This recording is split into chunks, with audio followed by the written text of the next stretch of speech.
यहाँ पर कलकत्ता की सब अखाड़ा, सियाराम अखाड़ा है, सालदा अखाड़ा है, जोड़ा बगान अखाड़ा, सब अखाड़ा के पहलवान आए हुए हैं। सब अपने वजन के हिसाब से अपनी इच्छा के साथ कुश्ती लड़ रहे हैं। अभी तक 8-10 कुश्ती हो चुकी है, जिसमें 2-3 बराबर रही है, 2 में जीते हैं और भी अभी चालू है, कुश्ती चलेगी। ये आज हम ममता बनर्जी, हमारी माननीय ममता बनर्जी ने युवा लोग को खेल के प्रति प्रेम जगाने के लिए और इस खेल दिवस के रूप में हमने कुश्ती का प्रोग्राम किया है कि हमारे वार्ड में ये ऐतिहासिक अखाड़ा है, जहाँ बड़े बड़े पहलवान यहाँ अखाड़ा में आए हैं, लड़े हैं और यहाँ से बड़े बड़े पहलवान अखाड़ा बन के राष्ट्र में भी लड़े हैं।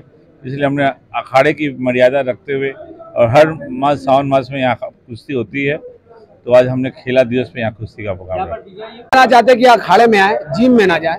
जिम में क्या है, आप गए एक्सरसाइज किए, लोहा मारे, आप चले गए। यहाँ है पुराना, हमारे दादा परदादा अखाड़े में करते हैं। और अगर आप अखाड़े से जुड़े रहेंगे तो नशा पानी से मुक्त रहेंगे। और अखाड़ा एक ऐसा चीज है, वो हमारे बाप दादा भी किए हैं, हमारे पिताजी पूर्वज भी कर रखे हैं, महाभारत भी आप देख चुके हैं। इसलिए हम चाहते हैं कि अखाड़ा में आके जुड़े आप। हम यहाँ पे, मैं खुद लड़ा हूँ यहाँ पे, और भी काफी सारा बच्चा, मैं खुद लड़ा हूँ यहाँ पे। 10-12 स्टेट में मेरा गोल्ड है।